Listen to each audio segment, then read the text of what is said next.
Oh, this that is is nice. yeah, this is a made of patterned crucible steel, Zulfagar, bifurcated, Hmm. and this is Oh, it's Qajar bifurcated period. as well. Yes, and Asadullah Oh, mark on it. And then, mm, there are two types of bifurcated blades. This one, they're yeah, parallel. So if you hit, yeah, and it's very sharp. This is not for show. It's a very well made sharp sword. So both blades hit you if you cut. Some of them are made like this. So one blade yeah, yeah, hits, right? You know that. Just want to make yeah, a difference between them. Yeah. yeah. See, what strikes me is if that wasn't a Zulfikar,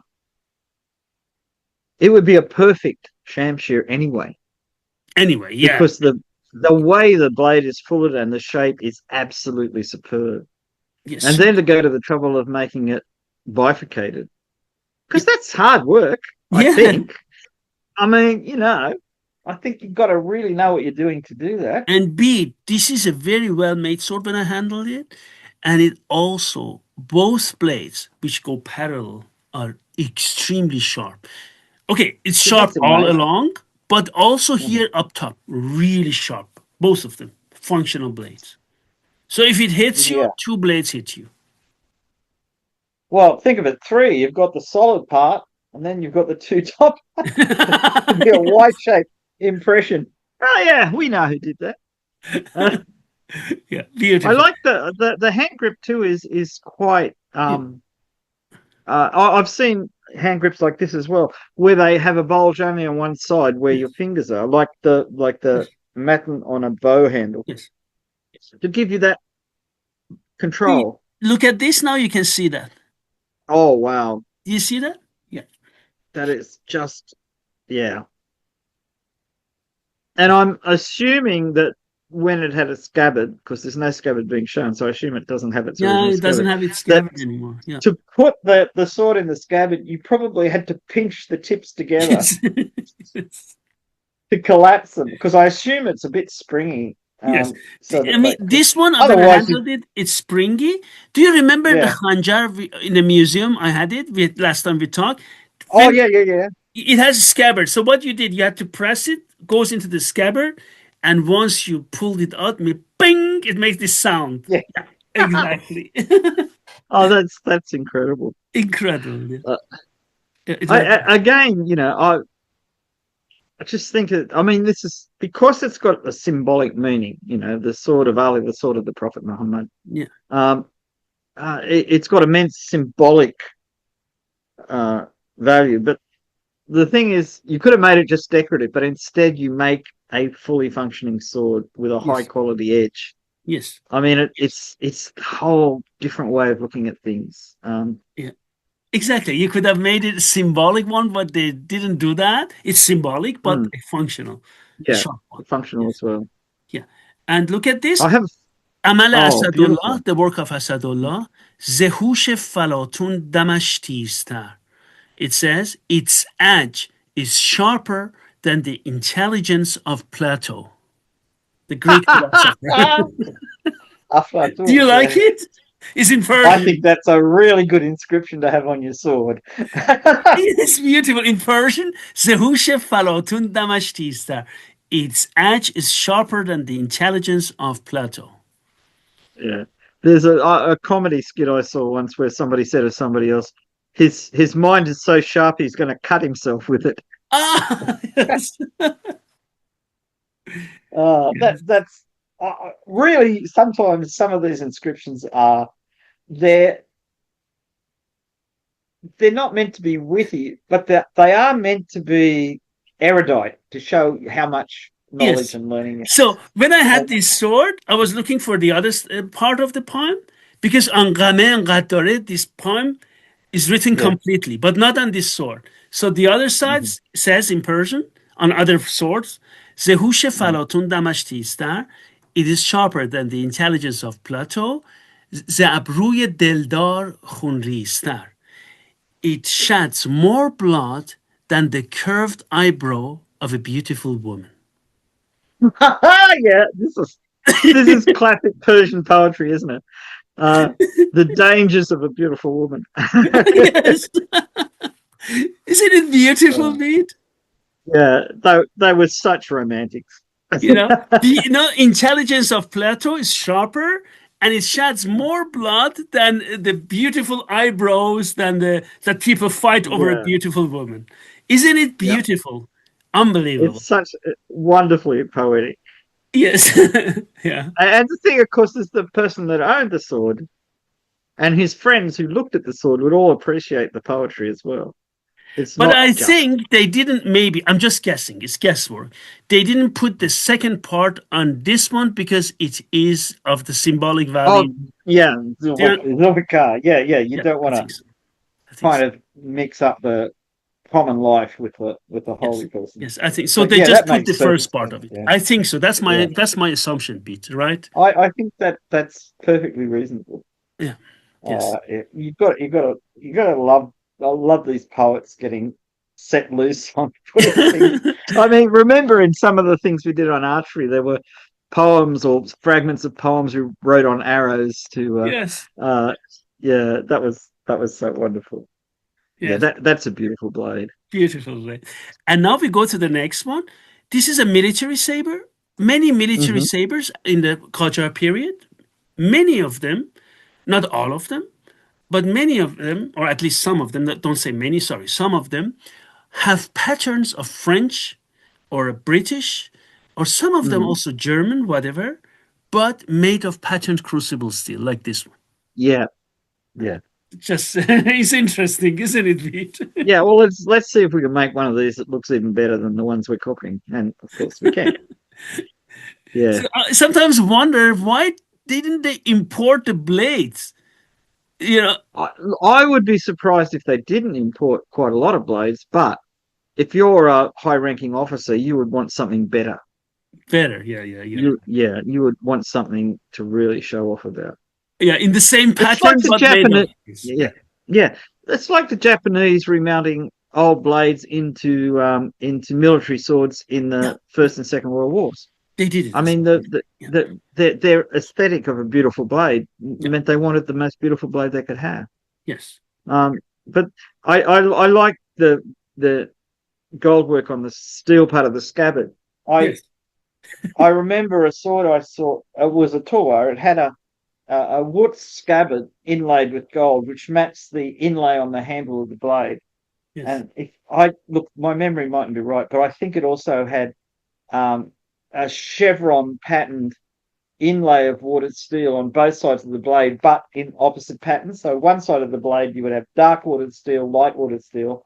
On the other side you would have light watered steel, dark watered steel. Because what they did was they made the blade, which was watered steel, and they cut um, like V-shaped um, indentations in it, and then they got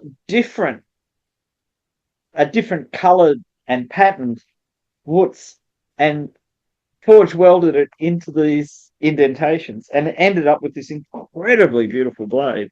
I don't know whether they did that in Iran. I don't think I've ever seen anything from Iran like that, but the Indians were, master metal workers, so as well. it's but it was So a beautiful blade. that was our journey in different shamshir handles and also blade types, right? I think that was really illuminating of the quite wide range, Yes, particularly of hilts, because we don't see it. I mean, I knew about half of them, yes, uh, yeah. but a lot of people just see, like somebody says, "Oh, here's a shamshir," and it's like from one of the modern manufacturers, and it's a simplified version of what a shamshir is. And you know why Often, is it important be that we talk about historical examples? Because guys, when you have, I think with Pete we discussed that.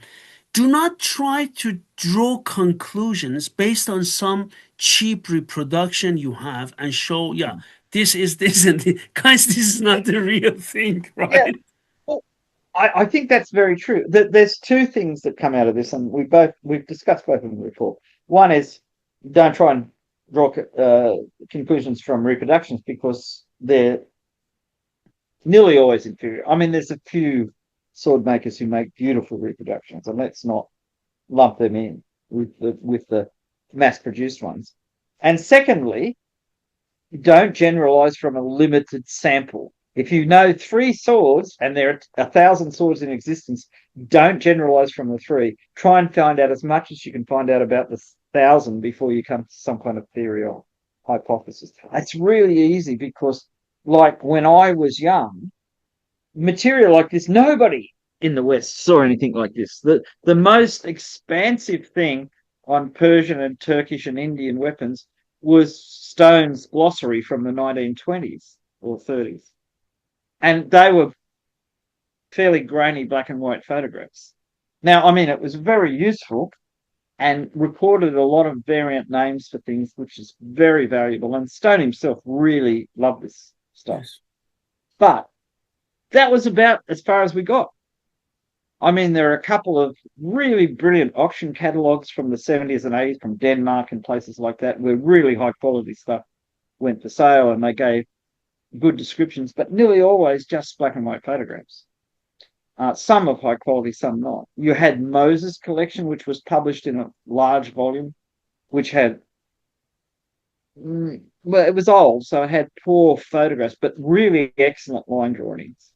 I mean, it was a lovely, lovely book. I saw one copy. A friend had a copy of it, and I mean, I think it was quite large format. Um, there's the very famous. I think it's from the Hermitage in St. Petersburg in the old days, like pre-revolution. Yes. Yes. There's a big color plate book made with weapons and saddles and, Yes. quivers and bowcases and all that kind of stuff. So there wasn't a lot of material that was easily available.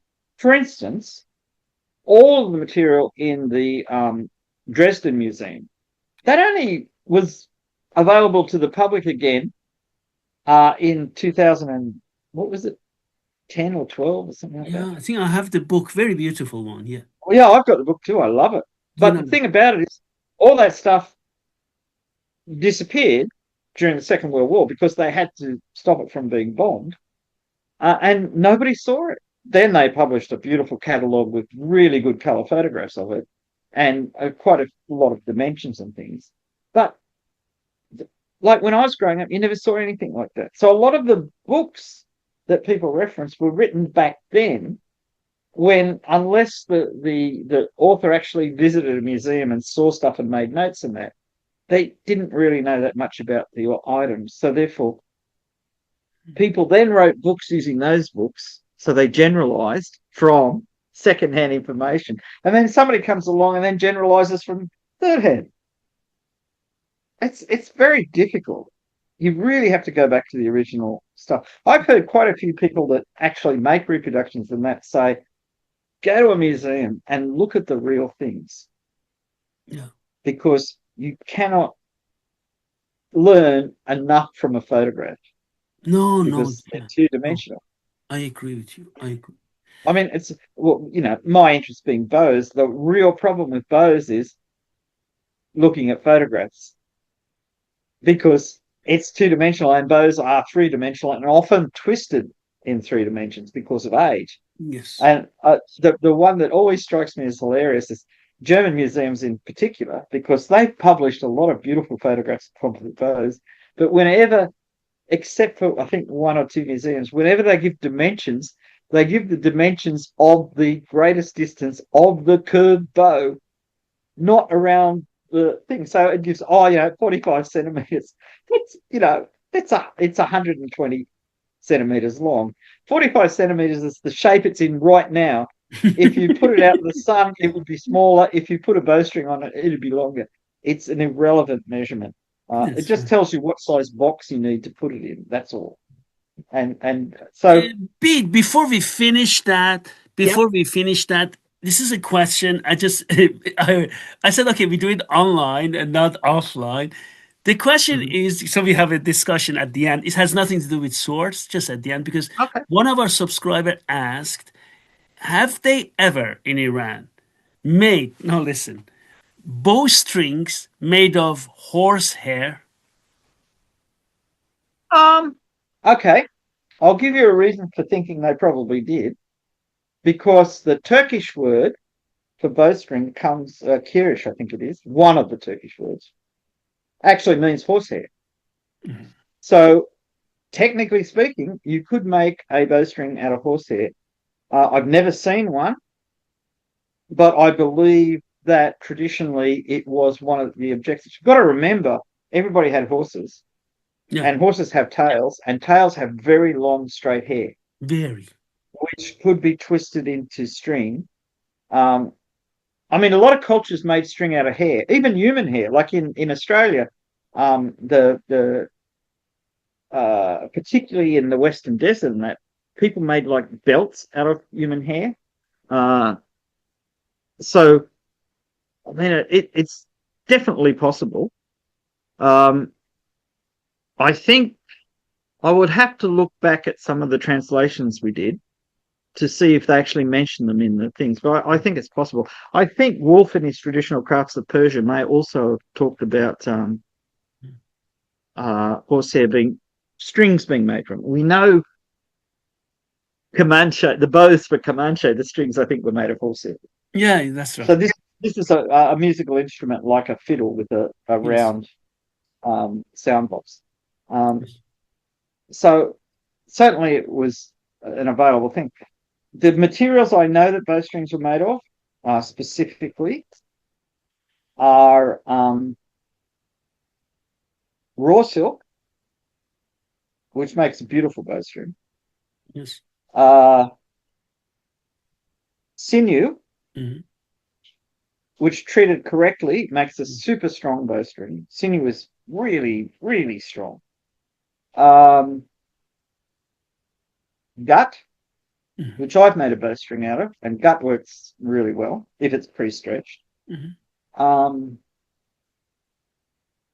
I think vegetable fiber strings. I mean, I know the Chinese made rami strings, and there's an actual rami string for a Turkish bow in Mhm. Karlsruhe. Mhm. So somebody brought somebody who knew how to use rami to Germany once to make a bowstring, or maybe the Turks imported rami. I don't know. Um, I have heard of um, bowstrings being made of bamboo fiber. Mhm. This is different from bowstrings that are made from strips of bamboo, which Mhm. are common in, say, New Guinea. And I think the Chinese use strips of bamboo to make strings for pellet bows when you're shooting little stones. Yes. Um, so the range of material, I think, though I can't remember it in Iran, but certainly in China. Occasionally they made bowstrings out of cotton, but it had to be quite thick. Thick. Uh, and in India, they sometimes made composite bowstrings. You know, not a bow. It is a string for a composite bow, but the string itself is composite, where they had a gut core with silk on the outside. Mhm. Perfect. So Thank you. there's lots of variations. I was shooting yesterday with a string where I Mhm. completely served the whole string with a couple of gaps so you can fold it, Mhm. and it does make a difference to the noise shooting. Mhm. So a completely served string has a very low frequency hum when you shoot, like a bass guitar string. It's not particularly loud, but the archer can hear it. Possibly if you're hunting, the animal you're hunting could hear it, but it certainly wouldn't stand out as a thwack. It's more of a boom sound. Mhm. And I've actually got some video of that, so we might put it up Absolutely. on the I would love to. yeah. Thanks a So lot, yeah, Bede. I would think horsehair is a definite possibility. I'd Possibility. have to go back through our some of the manuals we translated because they mention lots of materials in those Yeah, a manuals lot. Yeah. because they're quoting books from 100 years earlier Yeah. and something that's gone out of fashion, but they still had the information on how to do it. Yes. But I would say the most common strings were the three: silk, sinew, and rawhide. Yes. Um, like Arab archery, particularly. So we're going back. It's using information from the Kitab al-Wadir, which is uh, Abbasid, and they were using rawhide then. Yes. And sinew's mentioned several times. Um, and silk, there were two types of raw silk used. Now, the silk you use for bowstrings is unreal. Like you get a cocoon and you find the end of the thread and you wind it onto a reel so it's one piece a kilometer long or whatever. And then you get several of those and you twist them into a string and then you make your bowstring out of that. That's one type. And the other one is you do the same thing, but you get thicker and thicker and twist them all together and put resinous wax on them so they stick together, and then you knot it into a single piece bowstring. Uh, that's also mentioned. It's mentioned even in Syria by Taibuka. So that was another well-known way of doing it. See, sometimes it's really difficult to tell what the string's really made of when you see a Yes. very old string. Yes. Certainly, the bowstrings from ancient Egypt, they're still arguing: is it gut? Is it sinew? Because protein-based materials, uh, when they break down, they hydrolyze and the molecules change, and they're just black stuff, and it's very hard to tell what they started out as. Yes. So Absolutely. there, I would say if you wanted to make a bowstring out of horsehair, Mhm. you're probably looking at a bowstring that would have been used by nomadic people inside Iran, who may have been Turkish speaking at the time. Mhm. So Yomut, somebody like that. Mhm. And but everybody tried to get the best materials they could for their bowstrings because everybody knew that the better the bowstring, the better the bow.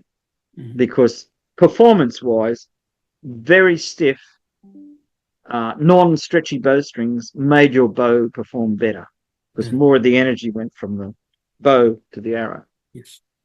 But it's a good question. I like it. Thanks a lot, Pete. Thanks for coming here today. What we are going to Yeah. do, just to announce that, I would like to talk to Pete about different types of maces, real Oh, examples in great. Iranian museums, also in Mhm. miniatures. Another episode, I would like to talk to Pete about different types of axes in miniatures, in paintings, in museums, Yeah. and axes, maces I announced. And I would like to have an episode as I can remember, we can have many episodes on different types of straight swords. Today, when we were talking, I realized I have tons of Yeah. materials. We can just Yeah. compare straight swords. There I are think different this would be ones. really useful because that broadens the public understanding of the fact that we're not just talking about curved shamshir, Yes, that there are exactly. other types of swords Yes, and there are techniques for using them, and it's yes, really quite complicated like that. yes, Um, yeah, no, that's really good. I'll have to reread Astarup's article on super heavy maces during the Abbasid period yes, because I love the thing where he was discussing these early Abbasid maces, big iron maces, right? And he said they gradually faded out of use. It may be because of different techniques of fighting, or it may be because they worked out you could make four swords from the same amount of iron you made one mace from. I don't know, was it in Samaka Ayar or in which book? It was so funny. So everyone wanted to have a heavier mace. I need to check my sources. And so they had Yeah, they had this man, right? Man. And the guy said, no, I want to have a bigger mace, and they got stronger, bigger mace. Until the champion, I forgot his name, I had to check, decided to have the bigger mace ever used in Persia. So he ordered it, but to his sadness, he couldn't even lift it up. yeah. Well, some of these maces in Al Saraf, these are from historical sources, not from stories, not from the Yes, Shahnameh. yes, These are massive. And the idea was if you came up against an armored fighter, you had to be super strong to use it, right? It wasn't just ordinary people couldn't use it. You hit him once and he's gone. There's he's nothing he can gone. It do. doesn't matter what he's Yeah. wearing. Yeah. And there's a famous Chinese novel, the Outlaws of the Marsh or the Water Marsh, and it's got lots of translations into English. And one of the characters in it was a military officer who was accused of some crime. So to escape punishment, he decided to become a Buddhist monk. And his nickname was the Tattooed Monk because he had a tattoo, which was a criminal penalty. Like if you committed a crime, you would get a tattoo on your forehead saying, you know, you're a such and Ooh. such. And so he had this tattoo. So he joins the monastery, but to go to the monastery, he decided he'd have to have a monk's staff and a monk's knife. Now, knife in Chinese just means single-edged Yes. weapon. It doesn't mean a knife. Yes. It could be anything. So he got this iron staff made that most men couldn't even lift. And it sounds like one of these maces. And a knife that was that long. So it was actually a saber. And he burned down the temple eventually. He was a very disorderly character. He liked to get drunk. Let's put it this way: say a drunken tattooed monk with an iron bar Not a as his good stuff. idea. You need the whole police force to control that guy. Oh yeah, he was such a terror. But these concepts of these giant heavy maces, these are culture wide. I mean, they reach everywhere. But Yes. yeah, I've got a copy of El Sarah somewhere. I'll have to read that just to make sure I get it right because a lot of these things. I mean, you've got access to a lot of Persian sources on this. My access is limited mainly to translated stuff. There's a lot of Arabic works that haven't been translated. Yes. And the reason is the same as the problem we have with the archery manuals and other manuals is that there's a lot of specialized vocabulary, Yes. Yes. Lord. and it's difficult unless you know what they're talking about to understand what they're saying. So therefore, even though we've got lots of manuscripts, we don't necessarily understand them well enough to make a definitive translation for publication. So hopefully there's lots of people out there that are going to work very hard to fix that problem. People, they need ideas for PhDs. We know the Oh, ideas. absolutely, absolutely. There are even, for those of you who are interested, there are like hundreds manuals in Persian how to wash yourself. Should you start with your feet? Should you start with your finger? Now people make fun of it. What is the difference? I say, guys, these are cultural heritage. What kind of Yeah, soap you should use? How should you, put water? These are cultural heritage. I think people should start celebrating the individualities of their cultural past. These things, what happens is if nobody reads them and nobody talks about them, they get forgotten. Yeah. And they might end up in a bonfire someday when somebody's too cold. Yeah. You've got to actually pay attention to your heritage. And The I mean, in reason my did case, I mentioned it, excuse me, the reason I mentioned it is the following. We come up with archery, wrestling, sword, all these things because we are interested in military stuff. Now, Iran has top universities, but people are interested in Iranian philosophers, Erfan, poets, and all these nice things, right? And then, okay, goes to warfare, people talk about war. But no Iranian scholar up to now is interested, should I do research on how to wash yourself? You understand the problem? yeah, You I see know. the And problem? You see, see, the thing that an academic, the first thing that should come to their mind is, uh, if I start a new subject that nobody else is writing about, I will definitely be remembered. yeah, If I try and compete with 100 other scholars that have been doing work on the same subject for 200 years, I'm unlikely to make any impression at all. just one thing I say it here. As much as I love Hafiz, Sadi, all Ferdowsi, Iran has many poets, philosophers, poets. You want Irfan, Arif, you want to call it what you want, right? But how many? Thousands and hundred thousands academic papers and PhDs were written on the works of them.